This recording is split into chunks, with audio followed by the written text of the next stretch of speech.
ನೋಡಿ ವೀಕ್ಷಕರೇ, ಬರುವ 24ನೇ ತಾರೀಕು ಮಾರ್ಚ್ ದಿನ ಪೌರ್ಣಮಿ ಇದೆ, ಹೋಲಿ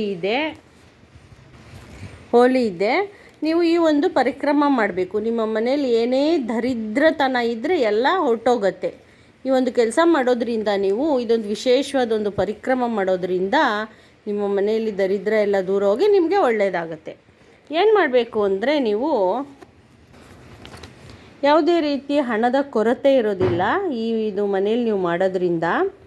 ನೋಡಿ, ಆವತ್ತಿನ ದಿನ ಏನು ಮಾಡಬೇಕು ಅಂದರೆ, ನೀವು ಒಂದು ಹೊತ್ತು ಮಾತ್ರ, 3 ಹೊತ್ತಿಲ್ಲ, ಒಂದು ಇಲ್ಲ ತಿಂಡಿಲಿರಬಾರ್ದು, ಇಲ್ಲ ಮಧ್ಯ ಊಟದಲ್ಲಿರಬಾರ್ದು, ಇಲ್ಲ ರಾತ್ರಿ ಊಟದಲ್ಲಿ ನೀವು ಉಪ್ಪು ಇಲ್ದಂಗೆ ನೀವು ಊಟ ಮಾಡಬೇಕು. ದರಿದ್ರ ಹೋಗಬೇಕು ಅಂದರೆ ನೀವು, ಆಯಿತಾ. ಆಮೇಲೆ ಇನ್ನೊಂದೇನಪ್ಪ ಅಂದರೆ, ಮತ್ತು ನೋಡಿ, ಆವತ್ತಿನ ದಿನ ಲಕ್ಷ್ಮಿ ಮತ್ತು ಚಂದ್ರ ಇಬ್ಬರು ಅವತ್ತು ಹುಟ್ಟಿದಂಥ ದಿನ, ಪೌರ್ಣಮಿ ದಿನ. ಅವತ್ತು ಚಂದ್ರದೇವನಿಗೆ ಏನು ಮಾಡಬೇಕು ಅಂದರೆ, ಅಕ್ಕಿಲಿ ಮಾಡಿದಂಥ ಪಾಯಸನ ನೈವೇದ್ಯ ಇಡಬೇಕು. ಅಡುಗೆ ಯಾವ ರೀತಿ ಚಂದ್ರನ ಕೊಡಬೇಕು ಅಂದರೆ, ನೀವು ಸಂಜೆ ಚಂದ್ರ ಹುಟ್ಟಿರ್ತಾರಲ್ಲ ಚಂದ್ರ, ಆವಾಗ ನೀವು ಕೊಡಬೇಕು. ಯಾಕೆಂದರೆ ಚಂದ್ರನ ಅವತ್ತು ಹುಟ್ಟಿದ್ದಿನ, ಲಕ್ಷ್ಮೀ ಚಂದ್ರ ಇಬ್ಬರು ಹುಟ್ಟಿದ್ದಿನ. ಚಂದ್ರ ಸಹೋದರಿ ಲಕ್ಷ್ಮಿ, ಚಂದ್ರ ಅಣ್ಣ. ಆದ್ದರಿಂದ ಏನು ಮಾಡಬೇಕು, ನೀವು ಚಂದ್ರನಿಗೆ ಅವತ್ತು ಅರ್ಗೆ ಯಾವ ರೀತಿ ಕೊಡಬೇಕು ಅಂದರೆ, ಒಂದು ಬೆಳ್ಳಿ ಚಂಬಾಗಿರ್ಬೋದು, ಬೆಳ್ಳಿ ಲೋಟ ಆಗಿರ್ಬೋದು, ಅದರಲ್ಲಿ ಏನೇನು ಹಾಕಬೇಕು ಅಂದರೆ, ಸಕ್ಕರೆ, ಅಕ್ಕಿ, ಬಿಳಿ ಹೂ, ಅರಿಶಿನ, ಕುಂಕುಮ ಮತ್ತು ಹಾಲು, ಇಷ್ಟನ್ನು ಹಾಕಿ ನೀವು ಚಂದ್ರ ನೋಡಿ, ನೀವು ಹಾಲು ಹಾಕ್ತಾ ಇದ್ದರೆ, ಆ ಒಂದು ನೀವು ಅರ್ಗೆ ಕೊಡ್ತಾ ಇದ್ದರೆ, ಸೂರ್ಯದೇವನಿಗೆ ಹೇಗೆ ಅರ್ಗೆ ಕೊಡ್ತೀರ ಹಾಗೆ ಆ ಚಂದ್ರನ ಮೇಲೆ ಬೀಳೋ ಥರ ನೀವು ನೀವು ನೋಡ್ತಾ ಇರಬೇಕು. ಚಂದ್ರನ ಮೇಲಿಂದ ನೀವು ಆ ಅರ್ಗೆನ ಕೊಡಬೇಕು. ಅವತ್ತೊಂದು ದಿನ ನೀವು ಅರ್ಗೆ ಕೊಡೋದ್ರಿಂದ ನಿಮಗೆ ನಿಮ್ಮ ಮನೇಲಿ ಎಂಥ ದರಿದ್ರ ಇದ್ದರೆ ನಿಮ್ಮ ಮನೇಲಿ ದೂರ ಆಗತ್ತೆ. ನೋಡಿ, ಹೋಳಿ ಹಬ್ಬದ ದಿನ, ಪೌರ್ಣಮಿ ದಿನ ತುಂಬ ವಿಶೇಷವಾಗಿರುವಂಥದ್ದು ಇದು. ನೀವು ಈ ರೀತಿ ಮಾಡೋದ್ರಿಂದ ನಿಮಗೆ ಅಭಿವೃದ್ಧಿ ಆಗುತ್ತೆ, ನಿಮ್ಮ ಮನೇಲಿರೋ ದರಿದ್ರ ಎಲ್ಲ ದೂರ ಆಗತ್ತೆ. ನೋಡಿ, ಅರ್ಗೆ ಕೊಡುವಾಗ ನೀವು ವಿಶೇಷವಾಗಿ ಒಂದು ಮಂತ್ರ ಕೂಡ ಹೇಳ್ಬೇಕು. ಹಾಗೇ ಕೊಡೋಗಿಲ್ಲ, ಸೂರ್ಯದೇವನಿಗೆ ಹೇಗೆ ನೀವು ಮಂತ್ರ ಹೇಳ್ತಾ ಅರ್ಗೆ ಕೊಡ್ತೀರಾ, ಹಾಗೆಯೇ ಚಂದ್ರದೇವನಿಗೆ ಕೂಡ ನೀವು ಅರ್ಗೆ ಕೊಡುವಾಗ ಮಂತ್ರ ಹೇಳ್ತಾ ಕೊಡಬೇಕು. ಓಂ ಸೋಮಾಯ ನಮಃ ಮತ್ತು ಓಂ ನಾರಾಯಣಾಯ ನಮಃ. ಅರ್ಗೆ ನೀವು ಬಿಡ್ತಾ ರಿಪೀಟ್ ಹೇಳ್ತಾ ಇರಬೇಕು. ಓಂ ಸೋಮಾಯ ನಮಃ, ಓಂ ನಾರಾಯಣಾಯ ನಮಃ, ಓಂ ಸೋಮಾಯ ನಮಃ, ಓಂ ನಾರಾಯಣಾಯ ನಮಃ, ಓಂ ಸೋಮಾಯ ನಮಃ, ಓಂ ನಾರಾಯಣಾಯ ನಮಃ, ಓಂ ಸೋಮಾಯ ನಮಃ, ಓಂ ನಾರಾಯಣಾಯ ನಮಃ ಅಂತ ಈ ರೀತಿ ನೀವು ಅರ್ಗೆ ಕೊಡ್ತಾ ನೀವು ಎಷ್ಟೊತ್ತು ಅರ್ಗೆ ಕೊಡ್ತೀರಾ ಚಂದ್ರದೇವನಿಗೆ ಅವತ್ತು ನೈಟು, ಅಷ್ಟೊತ್ತು ನೀವು ಮಂತ್ರ ರಿಪೀಟ್ ಹೇಳ್ತಾ ಇರಬೇಕು. ಹೇಳಿಬಿಟ್ಟು ನೀವೇನು ಮಾಡಬೇಕು, ಸಂಕಲ್ಪ ಮಾಡ್ಕೊಬೇಕು. ಸಂಕಲ್ಪ ಮಾಡಿಕೊಂಡು ನಮಸ್ತೆ ಮಾಡಬೇಕು.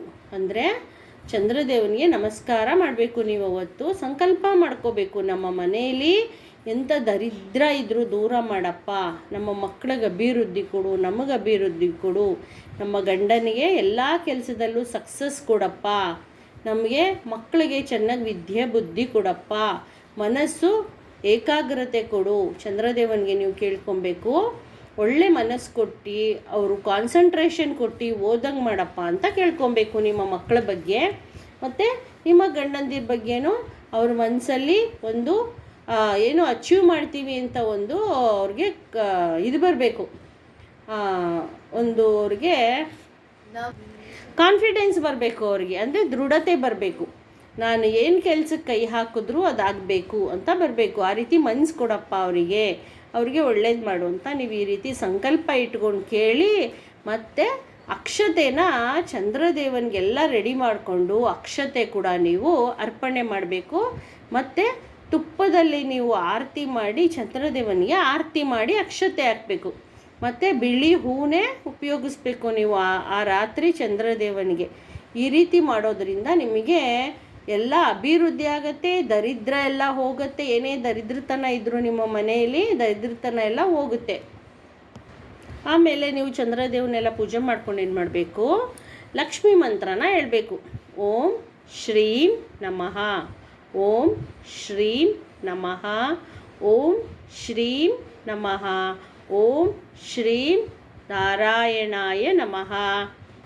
ಮತ್ತು ಲಕ್ಷ್ಮಿ ಒಂದೇ ಕರೆದ್ರೆ ಯಾವತ್ತೂ ಬರೋದಿಲ್ಲ, ನಾರಾಯಣನ ಜೊತೆ ಹೇಳಬೇಕು. ಅಂದರೆ ಶ್ರೀಮ್ ಅನ್ನೋದ್ರಲ್ಲೇ ನಾರಾಯಣ ಇರುತ್ತೆ, ಆದರೂ ನೀವು ಓಂ ಶ್ರೀಂ ನಮಃ ಅಂತ ಹೇಳ್ತೀರಲ್ಲ, ಅದರಲ್ಲೇ ನಾರಾಯಣನ ಒಂದು ಬೀಜಾಕ್ಷರ ಇರುತ್ತೆ. ಇದನ್ನು ನೀವು 108 ಬಾರಿ ಹೇಳಬೇಕು. ಓಂ ಶ್ರೀಂ ನಮಃ ಅನ್ನೋದನ್ನು ಪೌರ್ಣಮಿಯ ದಿನ ಹೇಳೋದ್ರಿಂದ ನಿಮಗೆ ಅಭಿವೃದ್ಧಿ ಆಗುತ್ತೆ. ಮತ್ತು ನೋಡಿ, ಪೌರ್ಣಮಿ ದಿನ ವಿಶೇಷವಾಗಿ ವಾರಾಹಿಯಮ್ಮನ ಆರಾಧನೆ ಕೂಡ ಮಾಡಿ, ವಾರಾಹಿಯಮ್ಮನ ನೆನೆಸ್ಕೊಂಡು ನೀವು ಅವತ್ತು ತುಪ್ಪದ ಆರತಿ ಮಾಡಿ. ಲಕ್ಷ್ಮೀ ನಾರಾಯಣರ ರೂಪನೇ ವಾರಾಹಿಯಮ್ಮ. ಅದರಿಂದ ನಾನು ಸುಮಾರು ವಿಡಿಯೋಸಲ್ಲಿ ಹೇಳಿದ್ದೀನಿ, ವಾರಾಹಿ ನಿಮ್ಮ ಭೂಮಿ ಸಂಬಂಧದ ಏನೇ ತೊಂದರೆ ಇದ್ದರೂ ವಾರಾಹಿಯಮ್ಮನ ಆರಾಧನೆ ಮಾಡಿಕೊಂಡು ನೀವು ಪ್ರಾರ್ಥನೆ ಮಾಡ್ಕೊಳ್ಳಿ ಆ ದಿನ. ಮತ್ತು ಯಾರ್ದೋ ಆಸ್ತಿ ಬೇಕು, ಯಾರ್ದೋ ಮನೆ ಬೇಕು ನಮಗೆ ಅಂತ ಪ್ರಾರ್ಥನೆ ಮಾಡ್ಕೋಬಾರ್ದು. ಬೇರೆಯವ್ರದ್ದೆಲ್ಲ ಆಸೆನೂ ಪಡಬಾರ್ದು, ಬೇರೆಯವ್ರಿಗೆ ಮೋಸನೂ ಮಾಡಬಾರ್ದು ವೀಕ್ಷಕರೇ. ಮೋಸ ಮಾಡಿದ್ರೆ ಅವರಿಗೆ ತಕ್ಕ ಶಿಕ್ಷೆ ಇರುತ್ತೆ. ಅದರಿಂದ ನೀವು ನಮ್ಮದೇನಿರುತ್ತೆ ಅದು ನಾವು ಪಡ್ಕೊಬೇಕಪ್ಪ ದೇವರೇ. ಅದು ನಮಗೆ ಯಾರಾದರೂ ನಿಮಗೆ ಮೋಸ ಮಾಡಿದರೆ, ಇಂಥವ್ರು ಮೋಸ ಮಾಡಿದ್ದಾರೆ ನಮಗೆ ಅಂತ ನೀವು ಕೇಳಿಕೊಂಡು ವಾರಾಹಿಯಮ್ಮನಿಗೆ ಒಂದು ಆರತಿ ಮಾಡಿ ಸಾಕು ವೀಕ್ಷಕರೇ. ವಾರಾಹಿಯಮ್ಮನ ಆರತಿ ಮಾಡೋದ್ರಿಂದ ನೀವು ಪೌರ್ಣಮಿ ದಿನ ನೋಡಿ, ಯಾರಾದರೂ ಮೋಸ ಮಾಡಿದರೂ ಸರಿ ನಿಮಗೆ, ಅವರಿಗೆ ವಾರಾಹಿಯಮ್ಮ ಮಾತ್ರ ಸುಮ್ಮನೆ ಬಿಡೋದಿಲ್ಲ. ಅದರಿಂದ ನೀವು ವಾರಾಹಿಯಮ್ಮನಿಗೆ ನಿಂಬೆಹಣ್ಣಿನ ಹಾರ ಹಾಕಿ ಪೌರ್ಣಮಿ ದಿನ ಫೋಟೋ ಇದ್ದರೆ ಆಗಲಿ, ವಿಗ್ರಹ ಇದ್ದರೆ ಆಗಲಿ, ವಾರಾಹಿಯಮ್ಮನ ಮಂತ್ರ ಎಲ್ಲ ನಾನು ಹಿಂದಿನ ವಿಡಿಯೋಲ್ಲೇ ಹೇಳಿದ್ದೀನಿ, ಮಂತ್ರ ತೆಗೆದು ನೀವು ನೋಡಿ ವಾರಾಹಿಯಮ್ಮನ ಜಪ ಮಾಡಿ.